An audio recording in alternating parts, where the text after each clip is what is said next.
Okay, good morning, everybody. Thank you for being here. You are at the Stanislaus County Board of Supervisors. Today is October 4th. If everybody could please stand for the Pledge of Allegiance and then remain standing for our invocation by Pastor Michael Douglas from Advancing Vibrant Communities. I pledge allegiance to the flag of the United States of America and to the republic for which it stands, one nation, under God, indivisible, with liberty and justice for all. Heavenly Father, we come before you today and pray for those victims of Hurricane Ian, those who are grieving and who have lost loved ones, homes, histories, businesses. We pray for the government officials right now who are involved in the recovery process. And this morning, Lord, we thank you for these supervisors who sacrificed for us. We pray that you would give them great wisdom in their deliberations today, and we pray for peace and safety in our neighborhoods, and even in these times, we pray for prosperity for our business community. Amen. Amen.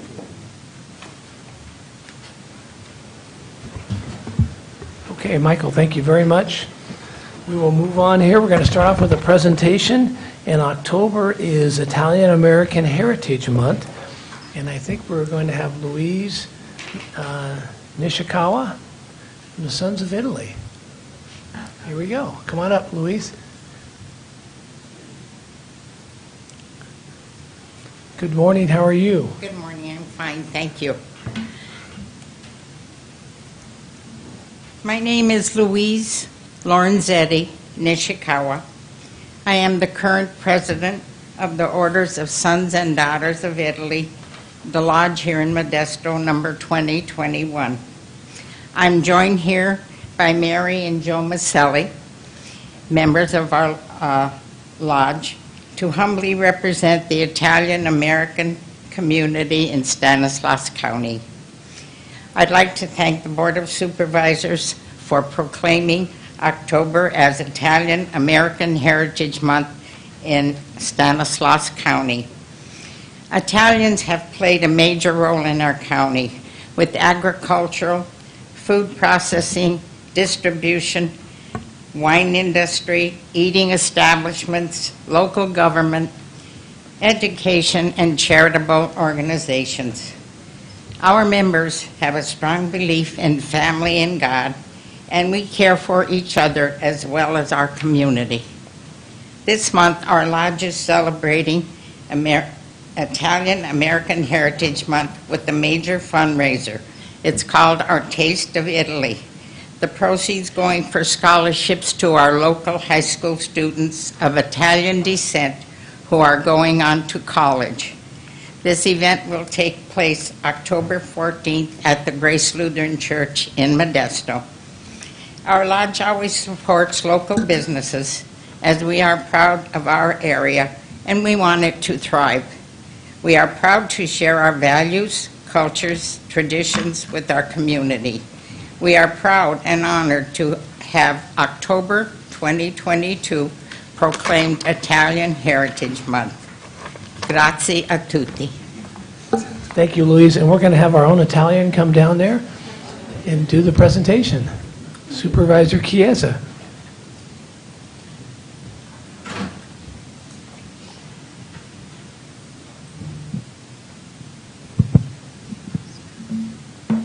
Thank you very much.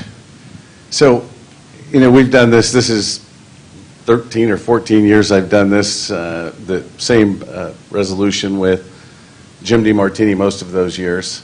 And he always used to have a joke, and I still love the joke. When there were two Italians on, he said, we're only one Italian away from printing the agenda in Italian. So it was always a great joke. Unfortunately, I'm the lone Italian now. So we say the same types of things about immigrants, right? They came here to America for a better life, hardworking. I think of the tough jobs, garbage business. No one wanted to do the tallow works. I have dinner with Frank Casali, and he had worked at the tallow works. He told me the stories of his dads and his uncles, but they did what they had to do, right? Things were so bad in their country, and it continues today People are trying to escape things that aren't perfect situations, so they're continually coming to America. And what I love is Louise, if you heard her last name, it doesn't sound like an Italian last name, but she threw in it was Lorenzi, right? Yeah, Lorenzetti. Lorenzetti, I'm sorry. And this is what is great about America. It's bringing traditions together, mixing people up, and we get the best of all worlds. And Joe and Mary, I've known them for many years, and they're old hats at this. They've been doing this a long time, but it's always great to come here and recognize folks because of you talk about the Gallo family, the Cortopassi family, and the Varneys. You talk about food processing, and there's lots of names. And I'd throw my dad right in there. He's a farmer. But out on John Fox Road, what happened, where I grew up, is that one Italian came from northern Italy, ended up there. So you've got the Casazzas and the Dermagassos and the Bavas and the Chiesas. And so it's kind of spread out. So a little, much like you have Dutch up in Ripon, you have Portuguese down in Hillmar. It's the same thing. It's a known thing. But it's just great. And my dad was an immigrant. I said this many times. He came through Ellis Island and, made a life for us. So I'm very fortunate. I love the heritage, I hope, because my dad didn't teach me Italian. I'm very disappointed. Whereas I see other ethnicities, I see the Syrian people continue to keep the tradition alive.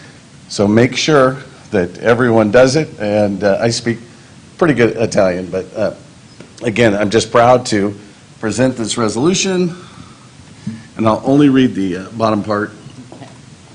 I have my glasses on. But therefore be it resolved, the Stanislaus County Board of Supervisors does hereby proclaim the month of October 2022 as Italian American Heritage Month in Stanislaus County, adopted by this board on September 20th, 2022. So congratulations again.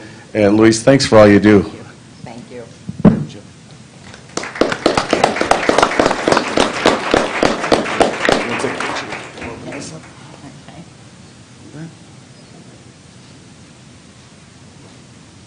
Thank you all for coming. Thank you. Yeah.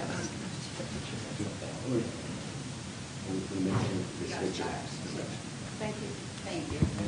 Okay. Thank you guys very much. Thanks, Vito. Good job. I was just thinking one of the names of Franzi is we just lost Fred Franzi, and I was just thinking of another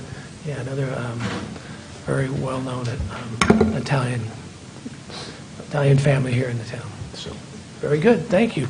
Okay, now we're going to move. Oh, geez, you guys are already there. You beat me to the punch. It's time now for our annual agriculture report. We're going to do the 2021 agriculture report. Kamal, good morning. How are you? Good morning, Chair Withrow, members of the board, CEO Hayes, County Council Bose. I'm Kamal Bagri, Stanislaus County Agriculture Commissioner and Sealer of Weights and Measures. It's my pleasure to be back here to present the 2020 Stanislaus County Agriculture Report. This report is used by policymakers, insurance and appraisal agencies, marketing boards, companies, and many others for determining valuation and market outlooks, all which tie back to the economic outlook of our county. Before we go over the report, as always, I would like to express my appreciation to the producers, industry reps, and other people that provide information for this report. I also wish to thank our members of the team, which is Amy Lomeli. She's our Agriculture and Weights and Measures Inspector. Also, Melissa Levitt, she's our Deputy Agriculture Commissioner, and Carrie Bauman. She's out on maternity leave, so she couldn't be here today. And also, Katie Teixeira at the Stanislaus County Office of Education for the design work. I would like to give special thank you to Anna Genesi. She's with our Farm Bureau for providing the interviews for these reports. Each year, we select a theme for our report highlighting an aspect of the agriculture industry. Our department maintains a strong relationship with the County Farm Bureau, and it is our pleasure to highlight their Women in Ag series from the Farm Bureau News in this agriculture report. Women have always held many roles in agriculture. The latest agricultural census shows that approximately a third of producers in our county are women, and we more frequently see women in agriculture leadership roles and advocacy positions. In fact, the data from the CSU system shows women outpace men in applications, admissions, and overall enrollment in agriculture and natural resources throughout the state colleges. Nationally, over half of agriculture and related degrees are earned by women. There is something to be said about the value of visual representation, especially as fewer and fewer people originate from an agricultural background. We hope some of these women's stories help inspire other women to join this all-important industry. And now, going over the production values.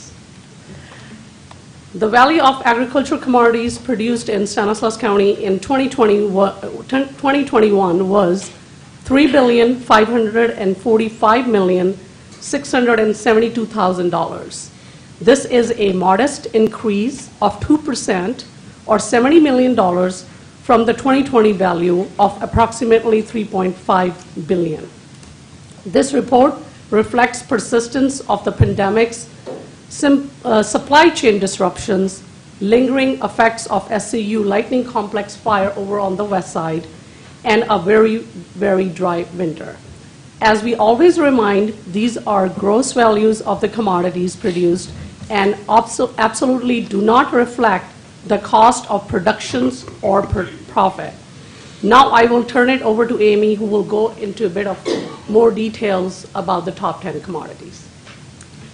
Good morning. Our top 10 commodities remained fairly consistent from the prior year, although we do produce a wide variety of commodities within our county. Last year, these top 10 were responsible for over 85% of the gross value in this report. To reiterate what Kamal stated, these of course do not reflect the money it takes to produce these crops or any profits from their sale. Starting out with number 10, hay. It was up 35% from 2020 by $12 million. We saw a significant rise in feed values last year. Much of the increase can be attributed to or blamed on, if you're buying the feed, the drought and poor forage quality. This created higher demand for supplemental feed, all while availability of water for forage crop production was pinched due to drought. Number 9 is cherries. Historically volatile 2021 $60 million cherry crop was record-breaking. Overall cherry value rose dramatically last year due to a bumper crop. Even with the heavy harvest, fruit was high quality and there was good demand preventing prices from crashing. Number 8, almond pollination. Correlating with increases in almond acreage, almond pollination increased by $3 million in the county. High prices appear to be holding steady, and increased almond acreage drove values over the $90 million mark last year. Number 7 is walnuts. Walnut acreage continues to be removed and walnut yields were down last year. The shorter supply helped prices a little bit, bringing up the value $6 million to $109 million. Number 6 is silage. Like hay, silage values benefited from high demand due to drought. Fed primarily to dairy cattle, silage was up 29% to $129 million. Number 5, nursery fruit and nut trees and vines. Nursery products for perennial agricultural production decreased 11% to $146 million due to lower prices. Stanislaus continues to be a leader in nursery production for orchards and vineyards, boasting several of the nation's leading breeders and nurseries. Number 4, cattle and calves. Drought and fire were the main causes for the decrease in cattle values to $162 million. We saw a significant decline in range and pastured cattle due to decimation of Westside rangeland after the 2020 CSU fire, followed by drought impacting pasture conditions countywide. Number 3, poultry. Poultry production saw a decline in value to $334 million, dropping 16%. Although overall production increased, lower prices and lighter weights returned values to near 2018 levels.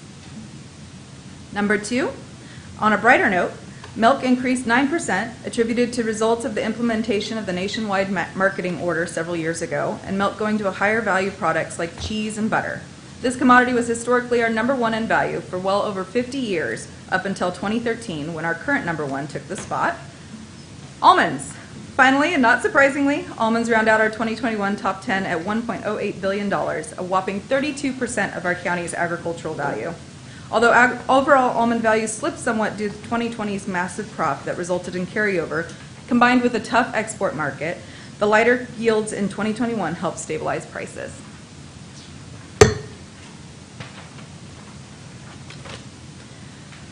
In summary, Stanislaus County's $3,545 million production value outperforms the agricultural production output of 17 entire states, and we're the 5th most valuable agricultural county in the state and nation based on crop values. These values equate to jobs in our community, not just on-farm labor, but in processing, packaging, storage, marketing, transportation, and numerous other careers. Our economic impact report points out that just over 1 of every 8 jobs in the county is directly supported by agriculture. Ag contributes nearly $7.2 billion to the county economy, and we hope the significance of the ag industry as an economic powerhouse is reflected in this report.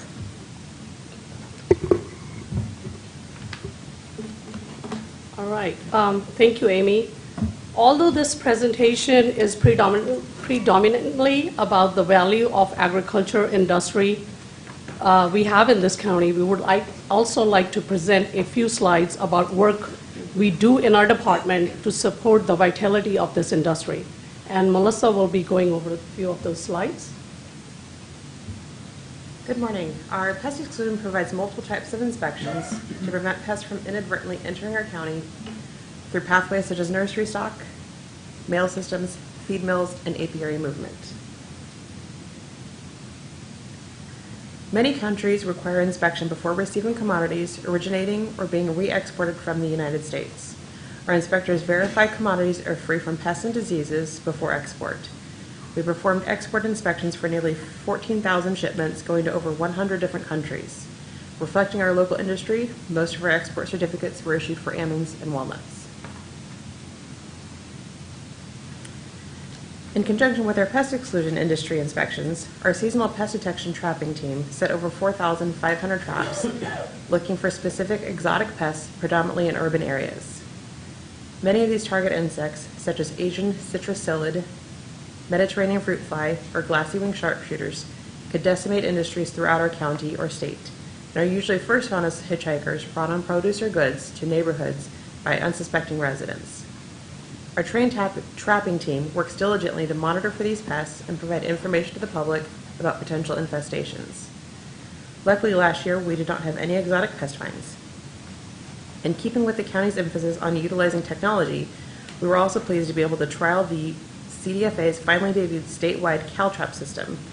This long-awaited program allows our pest detection trappers to create maps and service records digitally while in the field, and connects to a statewide system for ease in information sharing with CDFA or USDA in the event of an infestation. We hope CDFA will continue to expand the program and soon be able to include all of our target pests.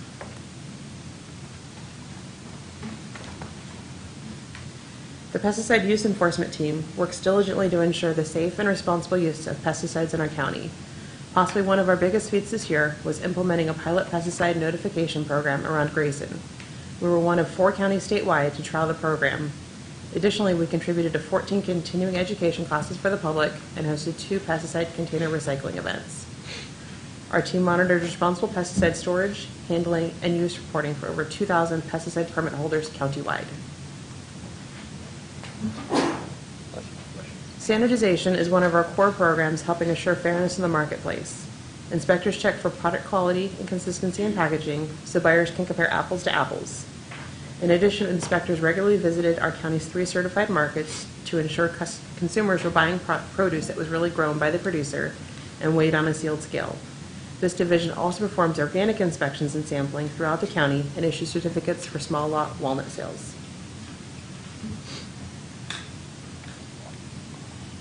Weights and measures, last but certainly not least, our weights and measures division conducted nearly 9,500 inspections last year on numerous weighing and measuring devices. From the commonly recognized seals on gas pumps and deli scales to the more unusual items like the entire state's CHP wheel load weighers and audits of retailers for advertising and point of sale price accuracy. The weights and measures division consistently provides the public a basis of value comparison and fair competition in the marketplace. All right, thank you, Melissa.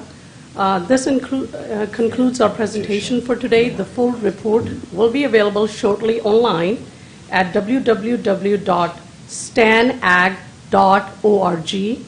And we have few hard copies available here also, and I'm available for any questions you might have. Very good. Kamal, thank you. And Amy and Melissa, thank you guys very much. And Anna Genesi, thank you for your work on this too. Any questions for Supervisor Kiss? I'll have some comments, but what county are we? Are we number 5? Number 5. Number 5. Overall, yes. Number 5 overall. Because Merced always releases theirs 2 weeks later, and they always use an eraser, so I'm always cautious about it. Can't wait them out. That's what we should do. Okay, anybody else? Any other comments, questions? I have comments if no one else is going to speak. So I think I want everyone to remember there was something you said in the very beginning, that this is not indicative of profits. This is indicative of gross. And much like all businesses are, struggling these days, the input costs have gone up exponentially, fertilizer, labor costs, everything else. But still an important component. 1 in 8 jobs are directly tied to agriculture. Because this is a year removed, I see these commodities, certain commodities are down right now, and some of them are up. All the silage crops next year, tomatoes I expect to be on the list, silage, hay. You're going to see big explosions in dairy because of the pricing. But again, not indicative of profits, because the dairyman's getting paid more money, but of course his cost for feed, which is an ongoing expense every single day, is going up at a similar pace.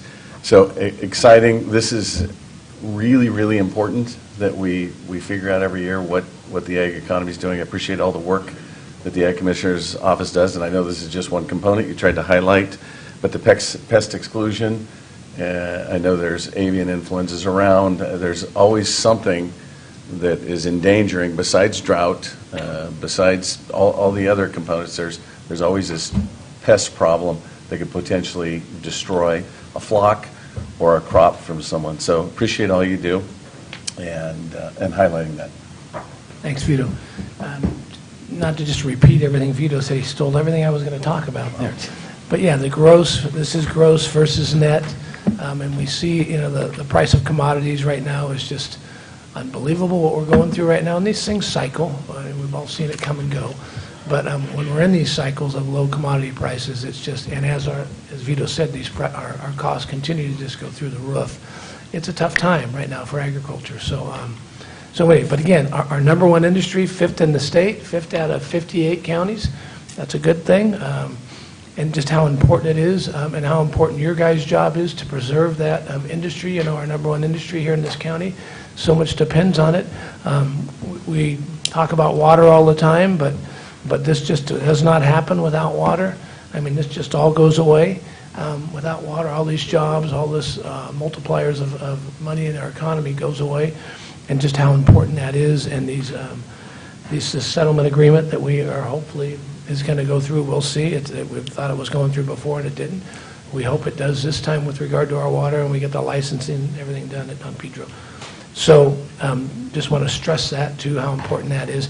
And then also that I think for years and years, it really just hasn't been recognized how important agriculture is to our community. And we're constantly looking for the latest, greatest business, right, to come into town and come into Stanislaus County and change things and help with all these things.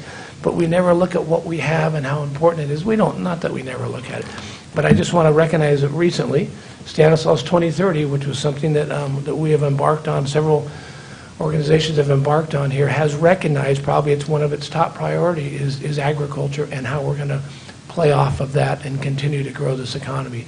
And we'll have more to say about that soon, but it was great to see that recognized and coming out of all the work that was done there. So we're looking forward to that. So anyway, okay.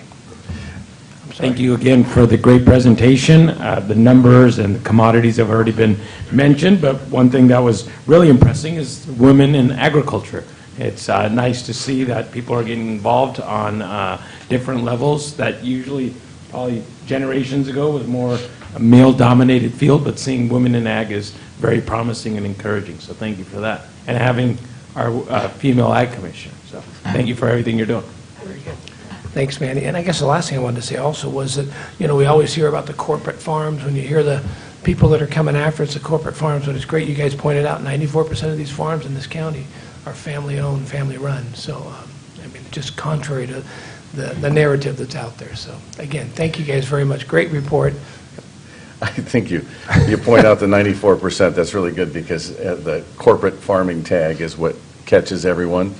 And Chiesa Ranch is a very small farming operation, and we're a corporation. Everyone's a corporation now.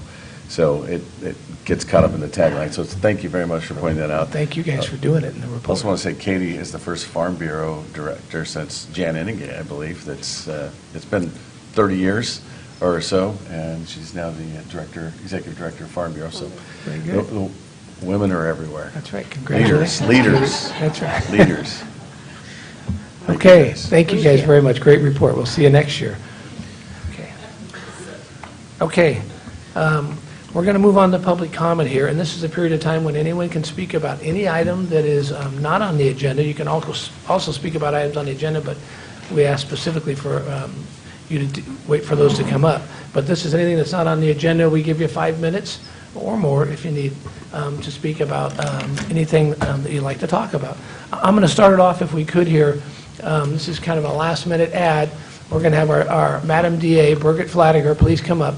You know, what's going on right now in our county, in our country, with regard to fentanyl is probably one of the scariest things that's ever happened, I would think, right now. It's the amount of fentanyl that's poured into this country and the amount of unsuspecting individuals that are ending up with a pill that they think is one thing and it instantly kills them is as scary as it gets. And as a father, all of us with our kids, it's just something we need to get out as much as we can, this information about what's going on here.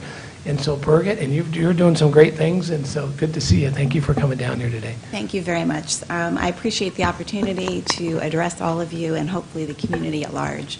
I know there was a presentation to the board by the Opioid Safety Coalition not too long ago, and I was not here for that presentation. I think I was in Florida taking care of parents, and I got on a plane right before the hurricane hit, so I had good timing to get back. That presentation is hugely important because they are trying, and I attend those meetings, we are trying to get the word out to the community that there is a crisis happening, a deadly circumstance which impacts families throughout this community and impacts people you don't even know, right? They may be people you know. So they're trying very hard to get the word out, and there's public information campaigns. There's the One Pill Can Kill that you see on buses and bus stops. There's the effort a couple weeks ago, and we participated in encouraging businesses to set out an extra chair, right, and put out some materials to educate people. This is a chair that someone could have been sitting in, but they're no longer with us. So in my time as a prosecutor, which has gone on for quite a while, there have been different drug trends. I mean, way back when, remember, it was cocaine and crack cocaine, and then suddenly it was methamphetamine. And in this community, we had a ton of methamphetamine. People were making it in their garages and blowing things up. And it was a curse, right? And it spread across the country. It was highly addictive and cheap. And then, I remember in the early 2000s, an agent from the Stanislaus Drug Enforcement Agency came to sit in my office and say, I need to make sure you're aware of a problem that we're seeing. Heroin is back. I'm like, heroin is back? And sure enough, we had young people, housewives, all kinds of people suddenly addicted to heroin in the early 2000s. Why? Because they'd been overprescribed painkillers, and then the prescription stops, they have to turn to something, they turn to heroin, they can get it on the street. That was shocking. We had people overdosing in Mountain Mike's Pizza. I mean, it was everywhere. It was in grocery stores. So that subsided, I think, significantly because there was so much attention brought upon the medical industry. We can't overprescribe. Lawsuits started to happen. So that was subsiding. But what has taken its place is far worse. So when fentanyl first started to appear, it was not in our county. It was showing up in big cities. It was up in Sacramento, and we started hearing about overdoses on fentanyl in Sacramento, and boy, that was sad, but that was Sacramento. That was not us. And those were drug addicts, right? Those were people who were using different kinds of drugs, right, and using heroin, and then they were starting to use fentanyl. So there was not much sympathy, right, because they were drug addicts overdosing on drugs that they were intending to take. So what has happened since then? Well, fentanyl is everywhere. We have major seizures in our county, major seizures. We've got cartel operating in this county, and we have for years. And people who don't think that's happening are deceiving themselves. So it's coming through this community. It's getting distributed in this community. And what makes it so dangerous is it's everywhere, right? It's not just in heroin. It's being added to cocaine, right? So these are people taking drugs that they intend to take that have fentanyl in them, and then they die. But what makes it even more terrifying, as Supervisor Withrow pointed out, it's in what appears to be prescription medication, right? Xanax, Adderall, things that over time have become so common. You've got young people, their parents take this by prescription, right? They get it from a pharmacist, so they think there's nothing wrong with it. But now these kids and young people are ordering it up on apps on their phone, and it gets delivered to their house or school, and they think they're taking Xanax. And they're not, because there's drug dealers out there that are creating all of this, right? And so one pill, seriously, when you think you're taking a Xanax, you're not, and it will kill you. As the DA, I'm very concerned about crime trends in our community and how they impact folks. So homicide is always top of the list, right? We pay a lot of attention to homicides. Well, I would say we run an average of 30 to 50 homicides a year in this county. And that concerns me. That's a lot of homicides, right? Well, the stats that were put out in a press release that we partnered with Behavioral Health and the Opioid Safety Coalition to put out a couple days ago has some stats in it that ought to just really get people's attention. Because in 2021, 176 residents died. And we don't want to call them overdoses because people aren't intentionally taking the drugs in the first place. They're being poisoned. And the prediction is that this year we're going to exceed last year. And the average last year was 3 to 4 deaths a week. So last week I think we had about 4 homicides, which was a lot. We don't have that happen every week. If we did, we'd be in real trouble. But we're having it by way of fentanyl overdoses. So this, in my mind, is a huge crisis for this community. We are trying so hard to get the word out. We had a public forum at the State Theater that was not well attended. But for anyone who was there, and I was on the panel, it was profoundly impacting. I mean, even for me, I'm hearing stories that are overwhelming. The trauma to families when they lose a 17-year-old, you don't recover from that. So for anyone who has a kid or someone they love, care about, you need to be telling them, do not ever take any drug unless you get it from the pharmacist. Otherwise, you don't know what you're taking.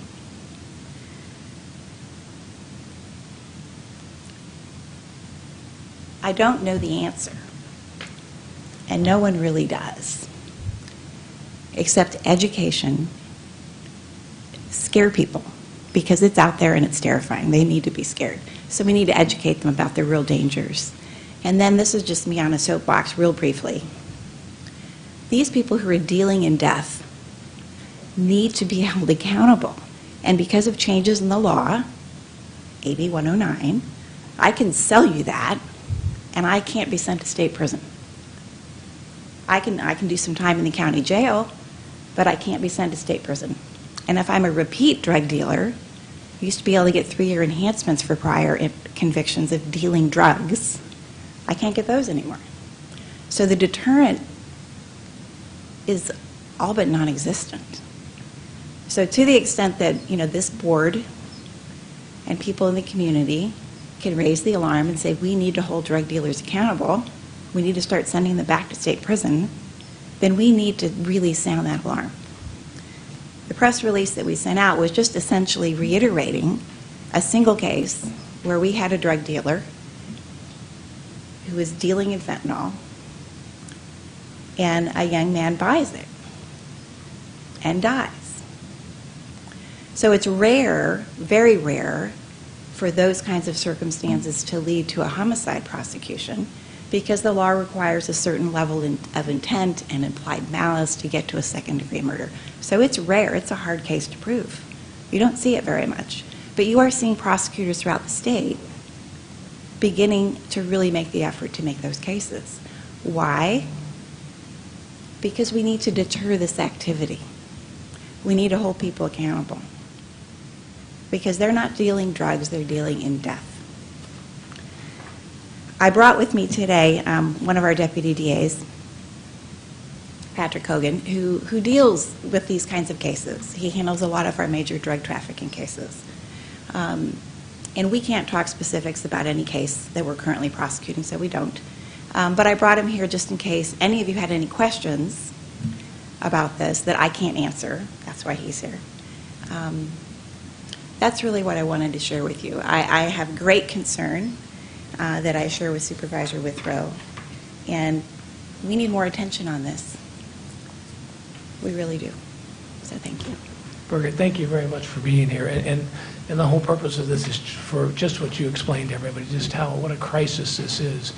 And the public forum you talked about, I attended that and was at that, and very emotional to listen to these parents talk. And I just want to share just one story that one parent, mom and dad, shared. And it was with regard to kids in college, because again, this just goes back to my own kids, and all of us should think about those with our kids. And these were a couple kids that were in college. They had an exam the next day, and it was this Adderall is something that kids take a lot. They seem to take it. It helps them, I didn't have it. I probably needed it. I know I need it. But it helps them concentrate. It supposedly helps them, focus better. And if they're going to do an all-nighter for a test, that's what these kids take this. And the problem is, in the old days when you're looking for drugs or whatever, you're going down a dark alley or you're trying. But today it's you grab your phone and like you said, you pull it up and you get these drugs delivered. And these kids, a couple roommates in their dorm got the Adderall delivered. They split a pill in half. They each took it to start their study and killed them both instantly.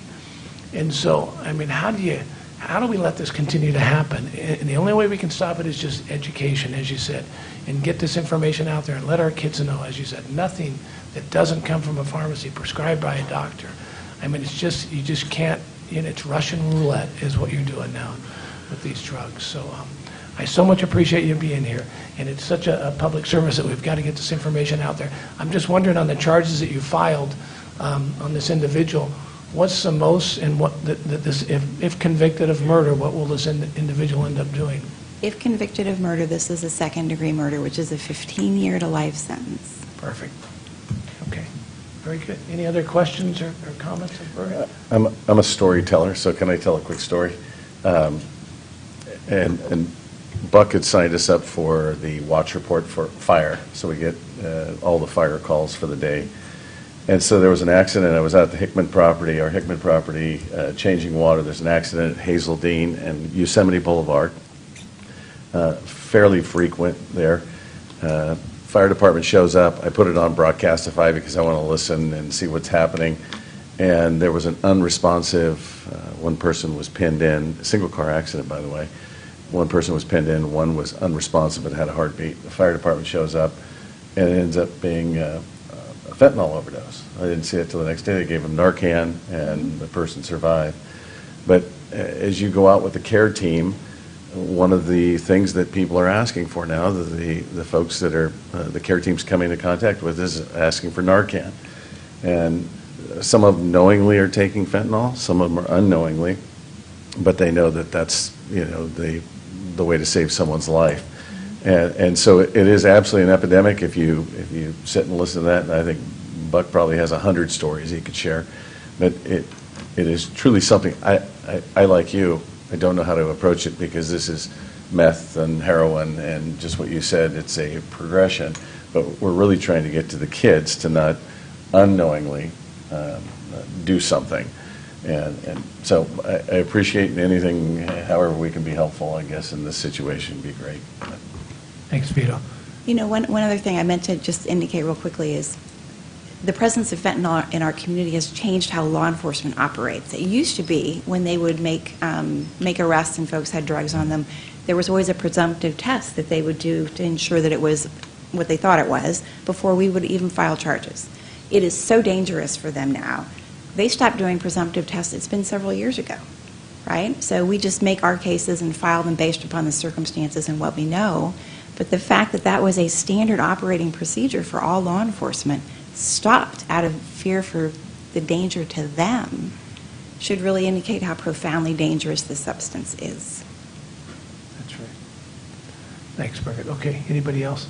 All right, Birgit, thank you very much for doing this. We appreciate all you do. Keep up the great work for the next few months.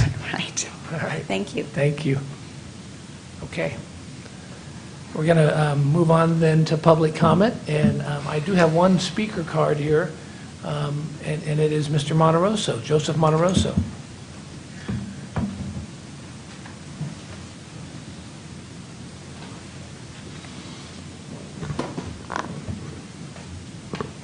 Mr. Monterosso, good morning. How are you?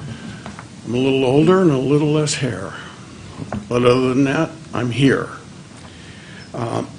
Guys, you know I don't have a warm spot for Bose or Buck or David in my heart, but I must thank them for prodding me enough to dig into the information of the Donaldsons.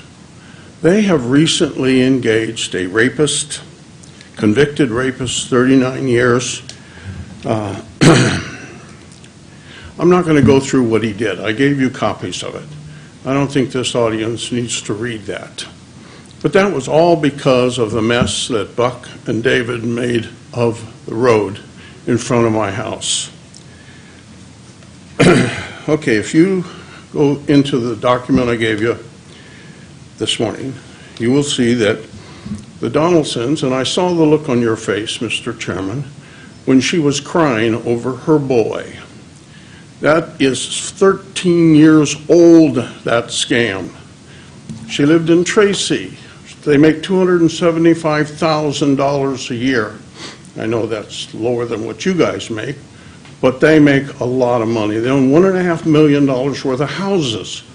And she has the gall to go to a rapist for, this guy is a prison lawyer. He prepared all of her documentations, which, by the way, all failed in court. Last week, there was 2 hearings, one on the 20th, one on the 29th. After she was denied her motion on the 29th, she stood behind my car and had her kids key it. They keyed my car. Really, I can't imagine any of you standing by and letting your kids key somebody's car, no matter whose it is, in front of 2 witnesses. This is the mentality of these people. And unfortunately, Buck and David were fooled. We're all fooled in our lives at some point. But these people are professionals at it, just simply professionals. And I think you know me well enough. This is not my way of doing things. I take the right course, the right action. Yeah, I get mad and I poke you guys with sticks occasionally, but I don't do this kind of stuff. This is not my way of doing things. But I'm fed up with her. I'm fed up with their family. I'm fed up with the strife that they have caused in my neighborhood. And you guys haven't been helpful. Not at all. The road is still open. We still got morons running up and down it in high-speed vehicles. The law firm that the county has hired, last time I was here, I got a smirk from Thomas that he had a plan. My lawyers call him on the last day, the 31st, first 30 days. We gave them the extra 30 days that they asked for. But in that conversation, it was clear that they hadn't even looked at the problem yet. You guys have any idea how serious this is for us? Maybe Dwight should get your addresses and go by your houses. How would you like that? Somebody put an envelope in my mailbox that was unfranked that had the Donaldson's response in it. On that envelope, it had his address. I got to think he dropped it in my mailbox, even after stating that he had put it in the mail on the 22nd, proof of service, which was a lie. But it's a constant issue with these people. They will do whatever they can to get something free. Well, she stepped over the line. She brought a rapist into our community. And that's just a light thing he did. Read his police report. None of this is made up. You guys know I don't come in here half-cocked. I come in here with facts. You may not agree with them. I don't care. And I don't care what people think of me. I am my own man. I'll do what I think is right, and I'll say what I think. But you guys need to do something. Question, what do you do with the information that the previous speaker gave you? Do you actually do anything with what you hear here? I can't see it anywhere. You don't broadcast what you do. $50 million. I finally got the disbursement. Not a dollar for the vets. What the hell's the matter with you guys? There are people who really need the help. Probably filling potholes is not one of them right now, but thank you. Okay, thank you, Mr. Monteroso. Okay, that's the only speaker card I have. Is there anybody else who would like to come on down? Good morning. Good morning, Joni Grape. Hearing the words from the DA was very sobering, but it was also very encouraging. So I just wanted to thank you guys for having her speak to you and to our community at large. I hope her words are spread. I know that there are mothers like myself and some good friends of mine who have been sounding the alarms to our school district about this fentanyl crisis.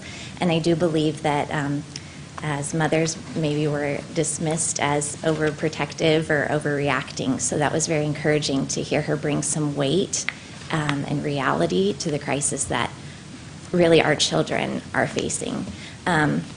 So education is key, is paramount when it comes to this crisis for our children. I know with my 14-year-old, I've already had those, I mean, they're scary conversations, but they must be had. But a lot of our children in this county, they'll never have that conversation with their parents.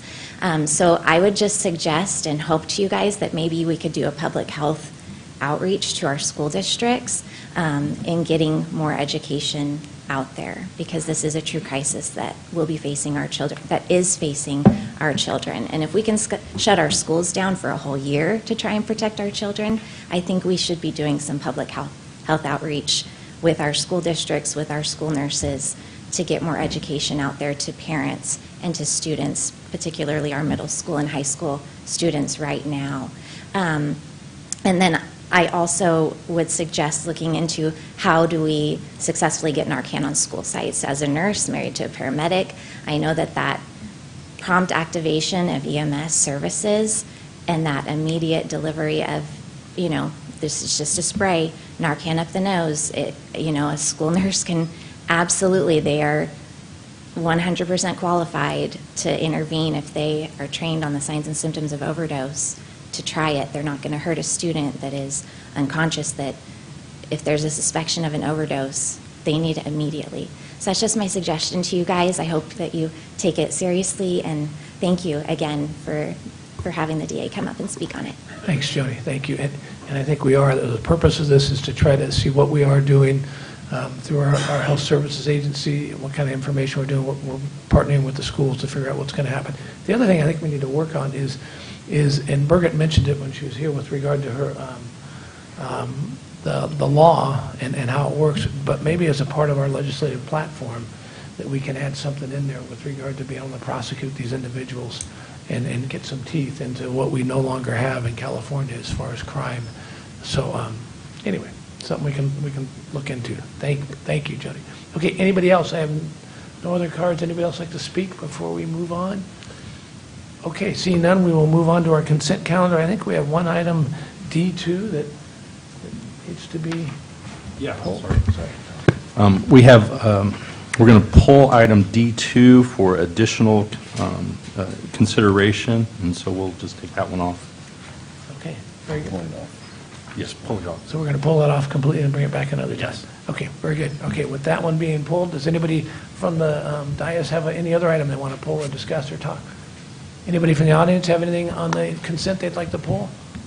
Seeing none, bring back to the board. Motion to approve. Second.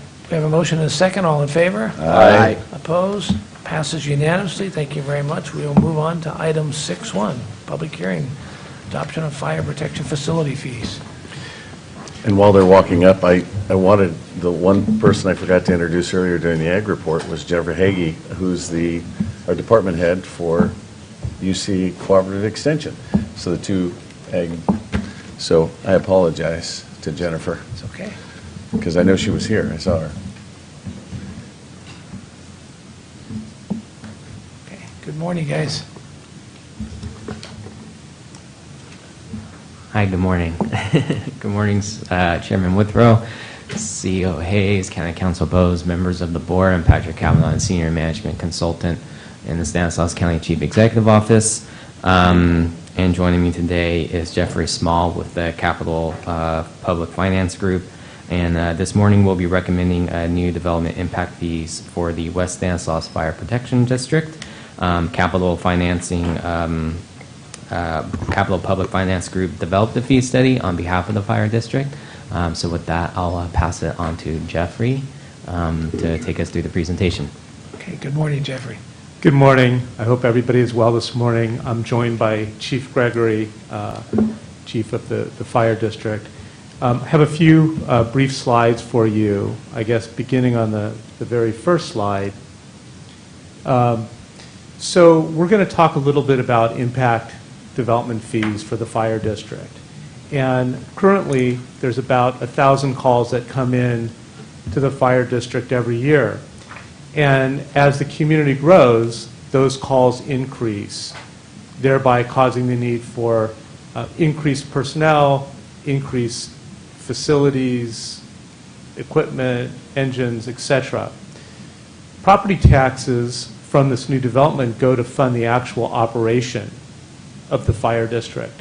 It's development impact fees that fund the capital needs, the new fire station, fire engines, other equipment. So a fire district, although it is an independent special district, it does not have the legal authority to impose an impact fee.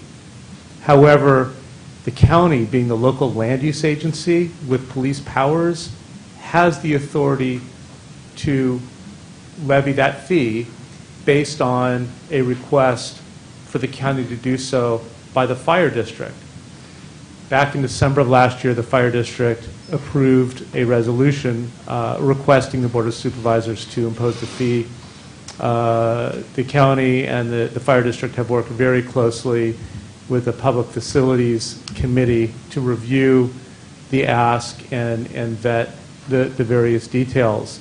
Pleased to come to you today and say that the fire district, the public facilities fees, we're in agreement as to the proposed impact fee, and we're bringing it to you today for your consideration. Really the fee is based on looking first at what the current fees are. And the current fees were adopted way back in 2004. And so you can see in the slide, there's a standard fee and a Diablo Grande fee, but currently the district collects 47 cents per residential square foot as a standard fee and 60 cents in Diablo Grande. And then you can also see the commercial fee being at 46 cents. So 2004, we know that's quite a long time ago. A lot has changed, in terms of the cost of fire stations and equipment. So when we go and look at the fee and the methodology as to how to calculate a new fee, what we do is we look at the facilities network and the infrastructure that the district currently has, and we look at what they will need based on growth to come. We also look at the square footage of the existing district, both in terms of residential development, of commercial development, and we look at the growth that is projected to occur. And that's really the theory of coming to a fee, looking at old structures, new structures, and simply dividing it by old square feet and new square feet. And that way, there's an equitable way to allocate costs going forward on new development, because the new development is essentially buying into the existing and future infrastructure. So on the next slide, you'll see just a breakdown of the value of the existing facilities, fire station, apparatus, et cetera. It's about $8.6 million. On the next slide, what you'll see is the cost of new fire station costs, which includes land, construction, vehicles, equipment. Of course, as you know, development fees don't come in all at once. They sort of trickle in over a period of time. So when at times come for the district to actually construct a new fire station or buy a new fire truck, it may not have the funds today to make those acquisitions. So borrowing is required, hence we include a margin there for financing costs. But at the end, we're estimating about $10.3 million in new costs. If you look on the next slide, what you'll see is the current square footage of current square structures and the anticipated square footage of new construction over the next 10 to 15 years. In total, that's close to 22 million square feet. So if you go to the next slide, this is the actual calculation. Again, looking at the value of the existing public infrastructure plus the cost of the new infrastructure, that's $10 million for a total cost of about $18.9 million. And then we're simply dividing that by the square footage and coming up with a cost per square foot of 86 cents per square foot. It's just one rate is all that we're looking at today. So that is sort of the nuts and bolts of what the impact fee study does. I know staff has a series of recommendations for you, and I'll turn it back over. Yes, so the recommendations for today are first to conduct a public hearing to adopt fire protection facility fees for the West Stanislaus Fire Protection District pursuant to Title 24 of the Stanislaus County Code. Approve, adopt the findings set forth in the Public Development Impact Fee Study and in this item as required by Section 66001 of the California Government Code, and authorize the fire protection facility fee set forth in fee study in this item on all building permits that are issued in the West Stanislaus Fire Protection District after January 4th, 2023, and the amount that is in effect at the time the building permit is issued. So with that, if there's any questions. Okay, thanks, Patrick. Jeffrey, thank you. I just have a quick question. So this is for future development, right? Nothing to do with existing development. And this, we're always looking at our districts, our volunteers districts, especially out there, looking to do a 218 vote to try to raise funds to help them operate provide the services they provide. So with regard to the financing costs here, I guess I'm having a hard time with that. So we wouldn't build this new station until we had the money to do it, right? So I would assume that then development would have to start to happen, and then these new fees would apply. But we put $3.3 million in here, just in your model here, the way you did this, for financing costs. So I guess we would go out and finance, I guess it scares me a little bit, we would go out and finance a new station, however we would do that, get the funding to do that, and then we would count on new construction to come along to help pay for it, right? So I guess I would assume that new construction would have to be in the pipeline. It would have to be, before we could get financing to do that, it would have to be on the books, it'd have to be approved, ready to go, and it just hadn't happened yet, and we want to build a fire station before the houses are built. Is that, tell me, am I thinking right, or help me? Yeah, I mean, certainly you're absolutely on the right track. The development doesn't exist today. If we don't think about the cost of capital, then we're not going to have enough money, actually, because there's going to be a certain amount of growth and development before you need to actually build a new station, for example, right? But you're not going to have all the development here that will ultimately be responsible for helping to pay for that station.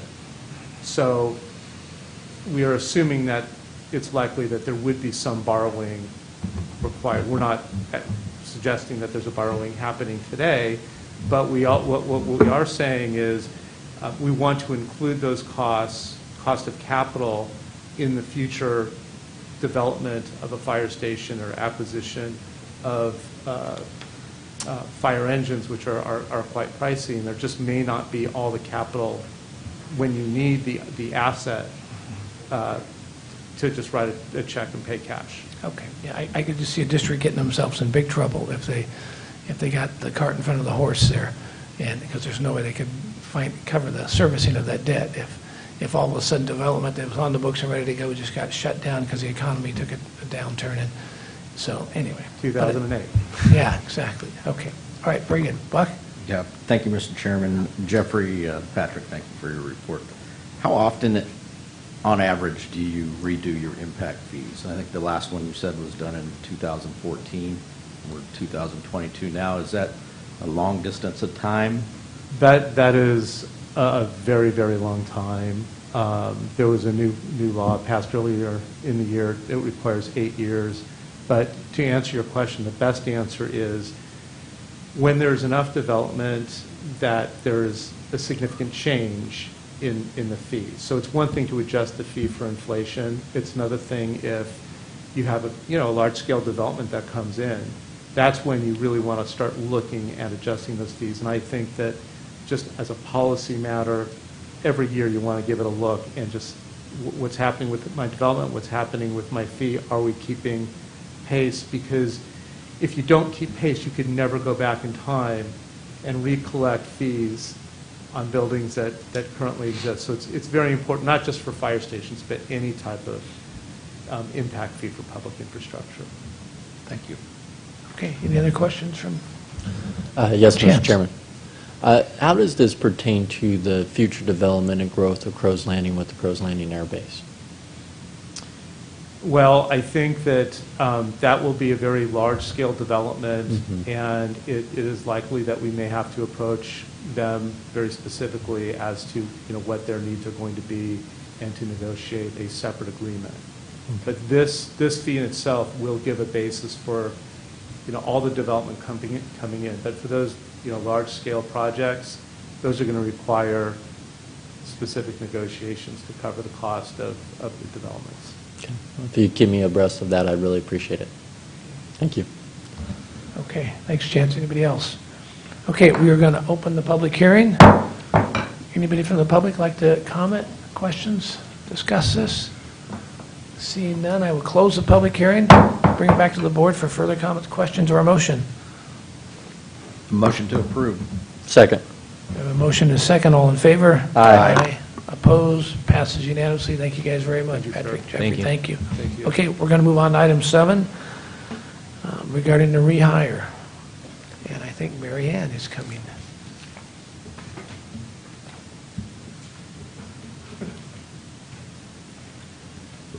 Mary Ann, good morning. How are you? Good morning. I'm fine, thank you. Chairman Withrow, Supervisors, Mr. Hayes and Mr. Bose, I'm Mary Ann Lilly. I'm the Director of your Health Services Agency, and I'm here this morning to make a request of you to consider waiving the 180-day sit-out period for a recent retiree. This is about Lori Markham. She retired on September 9th, and she has been, as I understand, one of 12 key members of the Enterprise Resource Planning Project, having to do with the new platform for the county's financial management system. She brings to that team a specialization. She has been our materials management manager with the Health Services Agency for 22 years. So she brings supply chain and procurement expertise to this team. Has been a part of all of the planning. It's my understanding that while we're not sure if I'm technically saying this right, but about at the go live, I have been assured. It's my understanding that her expertise is still needed as we fully implement this new system, new platform. In addition to what's in the board item for you, the way that we would be continuing to benefit from her leadership and expertise, she would be helping to train staff and troubleshoot transaction issues. That she'd be helping to coordinate the physical inventory count, to determine item quantities during this freeze period, helping with various tests to ensure that the new system is free of discrepancies, that it's accurate. There's in addition to her supply chain and procurement, inventory management expertise, because of what the Health Services Agency is involved in with medical supplies and equipment, there's additional specialization and requirements that makes it really important at this critical time to have her continued involvement. We would expect it to be about 10, 15 hours a week, estimate that through the end of the calendar year, depending upon how things move forward. So I'm here asking for your consideration, given the time sensitivity of the project, and that we really don't have anyone else on staff that has her level of expertise. So I'm asking you to favorably consider our staff recommendations. Very good. Thanks, Mary Ann. Any questions for Mary Ann? Tough times. We need everybody we can get on deck. So very good. Okay. Any questions from the public? Concerns?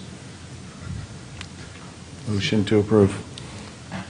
We have a motion and a second. All in favor? Aye. Aye. Opposed? Passed unanimously. Thanks, Mary Ann. Thank you.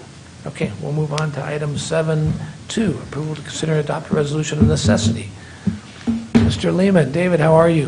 Very good, thank you. How about yourself? I'm good, thank you. Boy, it's a quiet room today, isn't it? It is. Said the key word.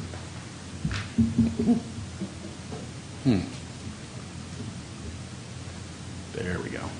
Well, perfect. Good morning, Chair Withrow, Supervisors, CEO Hayes, and County Council Bose. Today I brought with me Jamie Lupo. She's our right-of-way agent from Overland, Pacific, and Cutler. They've been doing a great job for us, and so in case there's questions, right-of-way it's a whole career. And she was the D6 right-of-way chief, District 6 for Caltrans, so she's our right-of-way expert. At any rate, we're here today to consider a resolution of necessity. It's a resolution of necessity to acquire the Arnold, portion of the Arnold property. And this is what we're going to talk about: the project description, overview of the process, and discussion of the Arnold property. Here's the project limits from Clarabelle and Oakdale to just past Claus and past the Army ammunition plant. We're building an interchange at Roselle and 6 bridges over the MID Canal and the BNSF Railroad. And here's the Arnold property. And you can see it's a partial take. We're taking the back of their property. The house is in the front or north side fronting Clarabelle there. And here's a close-up of it. And so there's still a fair amount of usable property there. Project approvals. Caltrans approved the CEQA NEPA document on May 22nd, 2020. These actions confirmed the alignment 1B and created and improved the North County Corridor project. The public interest and necessity that the board needs to find: the North County Corridor project will improve the regional network circulation, relieve existing traffic congestion, support efficient movement of goods and services, and enhance traffic safety. Another finding is the greatest public good and least private injury. The environmental document found the project has been designed to maximize the benefits to the public at large while minimizing impacts to private property owners. A thorough analysis regarding the need for each property interest was conducted. Project team has worked diligently to minimize the need for property acquisitions. Alternative 1B is alternative which is planned and located in the manner that is most compatible with providing the greatest public good and least private injury. Here are the RON findings that we need. The public interest and necessity require the North County Corridor Project Phase 1 final EIS was approved May 22nd, 2020. Project is planned in the manner that will be most compatible with the greatest public good and least private injury. Public property is necessary, or the subject property is necessary, and the offer has been made to the parcel owners. This one's coming to the board. We did sign an agreement. This board approved the agreement on May 17th, 2022. And the title of the subject property is encumbered with a number of liens and other encumbrances which must be cleared prior to the close of escrow. If during escrow the property owner is unable to clear all the liens and encumbrances, the county will have to require the subject property by condemnation. Acquisition by condemnation will allow the county to acquire title to the subject property, clear of all liens, leases, and encumbrances, which is necessary for the construction of the project. And then we have our staff recommendations. Find that the public interest and necessity require the North County Corridor project. Find that the projects planned are located in the manner that will be the most compatible with the greatest public good and least private injury. Find that the subject property described in the resolution attached to the staff report is necessary for the project.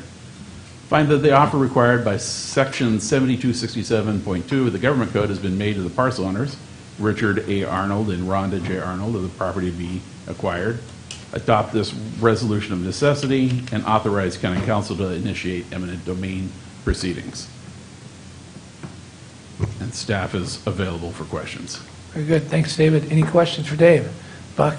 Dave, are we still in negotiations with the Arnolds? No, we have an approved agreement. This is Okay. just, This is just checking the box. right. This Okay. is, missed there's people or places or people that have, firms have On the some liens. liens on the property, Okay. and we need the property free and clear. Okay. So that at some point we can give it to Caltrans. Caltrans won't take it we won't take it if it's got liens on it. So we need it clear and free. So we'll deposit the money with the court, and the court will divvy up the funds according to how the court sees fit. Okay. Thanks, Buck. Any other questions? Anybody from the audience, any questions on this one? Bring it back to the board, and we'll look for a motion. Motion to approve. Motion, do we have a second? Second. We have a second. All in favor? Aye. Opposed? Passed unanimously. Thank you guys very much. Thank Jamie, you. thank you, too. Okay, we will move on to item 7.3. Approval to introduce and waive first reading of an ordinance. Rob and Lane, good morning. Morning. Morning. I just want to, before you guys start, I just want to state, we have a lot of superstars in the county doing a lot of great things. We're so proud of everybody.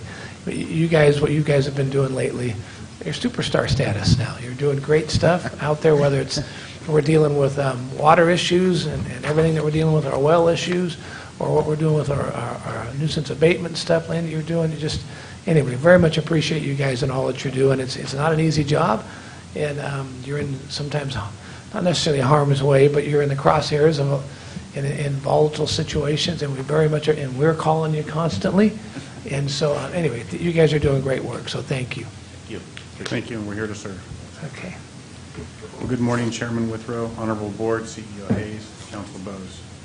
Before you today is the introduction and the request to waive the first reading of an ordinance amending Section 2.92.095 of the Stanislaus County Code. Rob, I'm going to have you pull that a little closer, that mic a little closer to you. Perfect. Because there's hundreds of thousands of people at home that are watching this right now. Watching it online. Yes. I guess I'll repeat that. Before you today is the introduction and the request to waive the first reading of an ordinance amending Section 2.92.095 of the Stanislaus County Code relating to the recovery of cost incurred in abatement of unsafe conditions. With us today to go into the details of these changes is our Code Enforcement Officer and Manager, Lane Avila. Good morning. Morning. Whoa, that's with it. Good morning, Chair Withrow, Board Member CEO Hayes, and Council Bose. I'm Lane Avila, Code Enforcement Manager for the Department of Environmental Resources, and I'm here this morning to bring you a proposed ordinance amendment. This agenda item is asking for a recommendation for approval to introduce and waive the first reading of an ordinance amending Section 2.92.095 of the Stanislaus County Code relating to the recovery of costs incurred in the abatement of unsafe buildings. Code enforcement investigates properties where there are reports of vacant and/or occupied properties that are not being maintained. Once code enforcement receives a request to inspect a property, they will investigate and confirm the complaint. Notices are sent to the listed property owner that requires the owners to correct all noted violations. Administrative citations are also issued to the property owner if the property remains in non-compliance on a reinspection. In some cases, code enforcement may need to conduct a summary or an emergency abatement on properties with unsafe conditions. Some of the most notable unsafe conditions are publicly accessible vacant lots where illegally dumping occurs, unsecured vacant buildings. We have attractive nuisances. Some examples of attractive nuisances are refrigerators with the doors that are still intact, large piles of debris that could be unstable to present a hazard to neighboring properties and cause environmental impacts of set on fire, abandoned vehicles that are up on jacks that can fall if someone plays underneath them. So a summary emergency abatement of these type of cases and similar conditions may be needed. These types of abatements will be conducted immediately once the code enforcement manager and environmental resource director review the cases and authorize such abatements. So current language in our the Stanislaus County Code Title II, Chapter 2.92 states that cost recovery for a summary abatement is limited to $2,000. That recommended proposed changes in Chapter 2.92 will amend two sections that will produce a procedure to recover all abatement costs incurred by the county and ensure that we can conduct faster abatements than our current process. Anything currently right now over $2,000, we'd have to go through the NAB process and then bring towards you guys. Could take up to 6 months to do. So now we have this cost recovery, we can get this done quicker on some of these cases. After discussion and review of our current code in Chapter 2.92 with County Council, it was determined that recommendation proposal to change two sections of Chapter 292 should be made. Some of the highlights to be recommended code changes will include misdemeanor violations, abatement done by the county without the cap of a $2,000 limit on the cost of the abatement. The property owner will be responsible for all abatement costs. The county will place a lien on the property to recover all costs, and the director may enter into an agreement with the owner, agent, leasee, or other responsible person for a reimbursement of the costs incurred by the county to assist that person with the abatement. Also in this recommended code change, the property owner may protest the cost of the abatement to an abatement hearing board. The abatement hearing board may revise, correct, or modify the proposed costs that the county will be asking for. The decision of that abatement hearing board will be final. So here are some examples of properties where abatements of unsafe conditions would incur high costs to the county. I got some pictures of some cases that we've had here. Recognize some of these. Some of these we'll probably recognize that go through. Just as you see large dumping that happens on the vacant lots, this one here, the house, was going through a process of us abating and it caught on fire. So we'll have to include, we could do two separate cases on this one. One, clean up the debris quick and fast, and then proceed with taking care of the house. We have some debris that's outside that we're currently working on some cases where this would fall into over $2,000 to clean up a property. Not just the debris, but we'll also look into, obviously, vehicles, any kind of fire hazards out there that we could take care of, and of course, the building that has been partially burnt. Here are some before and after pictures that we've had to do some work with current property owners in case we had to go in to do an immediate abatement on, and that's what it kind of looks like afterwards. The fire hazards when something burns, we obviously have contaminations in the ground, what we try to avoid to get it out prior to. We had some construction of some encampments that are around on the same lot, and afterwards we had everything cleaned up. The house that we have multiple squatters on, it was in Turlock area, and we had it all cleaned up and taken care of. That was actually a house that we took over on receivership. That was a very successful case that we had on this.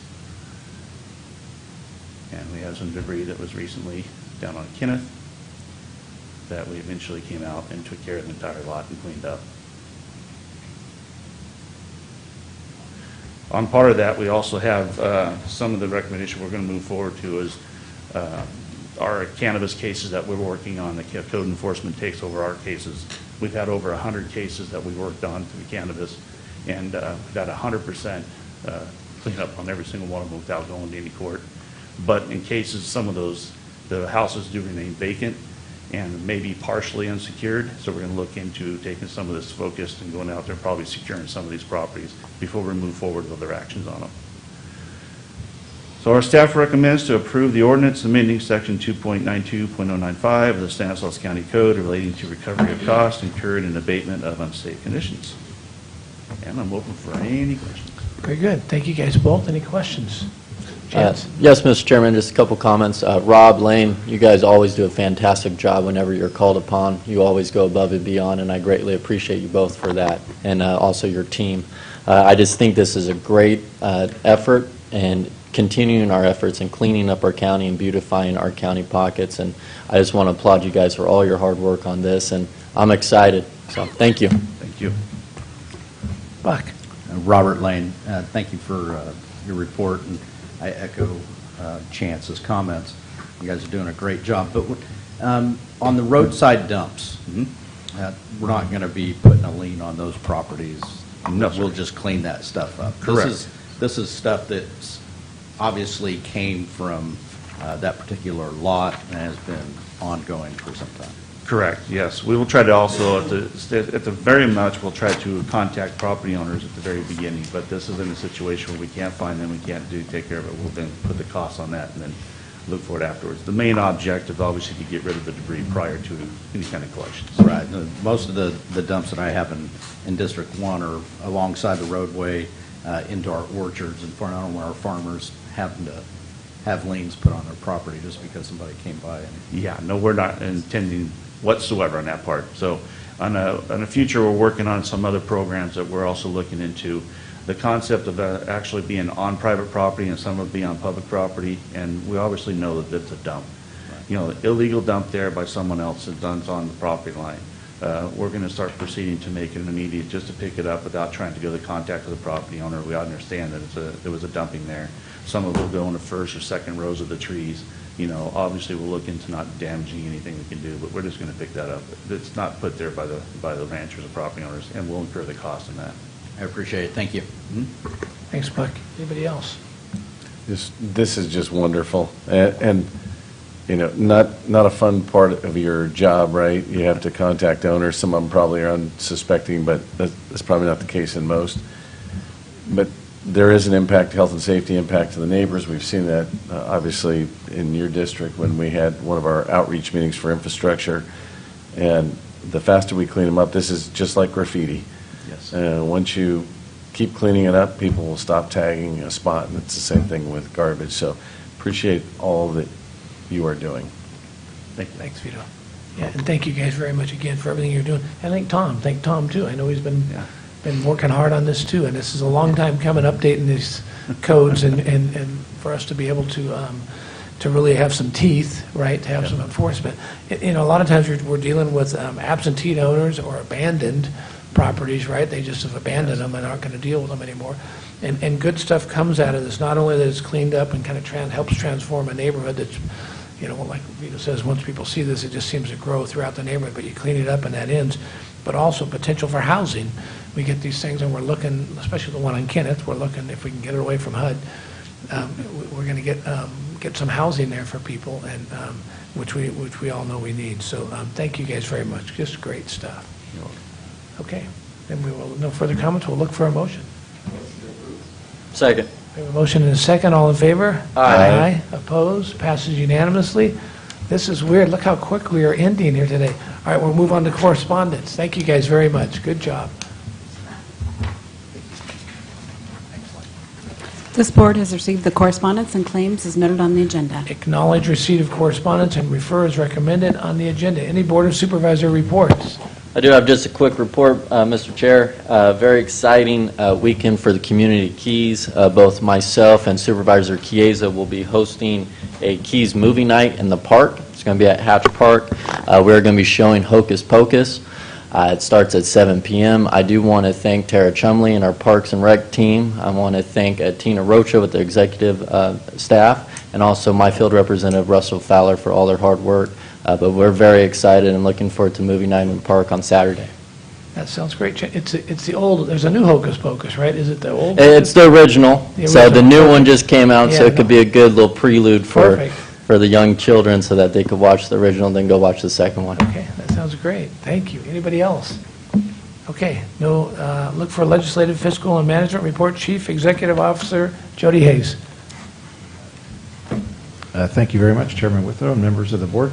So I think everybody knows that the governor's deadline to either approve or veto legislation has passed, and the vast majority of legislation this year was approved by the governor's office. I just want to highlight a couple of bills that we were watching. Senate Bill 1127, dealing with workers' compensation presumptions. We had opposed this legislation, and it has been signed and passed by the governor. So we'll be working with that over this next year as it takes effect. Also approved was AB 1857, which has a direct impact on diversion credits related to our waste-to-energy facility. That's gotten a lot of publicity as well. So we'll be assessing what impact, if any, that might have on the waste-to-energy facility. But for sure, there will be some type of impact there in the future. But I also want to highlight a couple of vetoes that the governor had issued that do have either indirect or direct impacts to us. Most directly, AB 1951, which has a sales tax exemption for manufacturing equipment, and that was vetoed by the governor. That would have had a direct impact to discretionary revenues here in Stanislaus County, as well as local governments throughout the state. So it was a pretty clear direction from the governor that he was not willing to take away those local revenues from local government. And then the second one is more of an indirect impact, potentially, and that was AB 2550, which would have had a different status of oversight over the Air Pollution Control District, and to essentially remove some of the local control that we depend upon, and we are represented at the Air Pollution Control District by Supervisor Chiesa, who represents our interests here. So that was something that we were closely tracking. That has been vetoed by the governor as well. So lots of other bills. This board has the opportunity to help weigh in on our new legislative platform, as you mentioned earlier, Chairman Withrow, starting on December 7th as we do a kickoff with our legislative team on that date. So that concludes my report. Very good. Thanks, Jody. Okay, before we adjourn, we were going to go into closed session. Tom, you want to report? Yes, we're going to be busy in closed session today. We have 3 items. The first is a conference with legal counsel, existing litigation pursuant to Government Code Section 54956.9, Subdivision D1. There's one case there, Estate of Xander Mann et al. Versus County of Stanislaus et al. That's in the U.S. District Court, Eastern District. The case number is 121 CV 01098. The second item is a conference with legal counsel, initiation of litigation pursuant to Government Code Section 54956.9, Subdivision D4. We'll be asking the board to allow us to initiate litigation. There's one case. The third item is conference with labor negotiator pursuant to Government Code Section 54957.6. The agency negotiators are Jody Hayes, Tamara Thomas, Ryan Leop, and Carrie Griffin. The labor organization is the Service Employees International Union, SEIU, Local 521. With that, appropriate for public comment. Okay, any public comment before we go into closed session? I want to thank Deputy Castillo for being here today, and Stephen and Joni for hanging around for the meeting. This meeting is adjourned.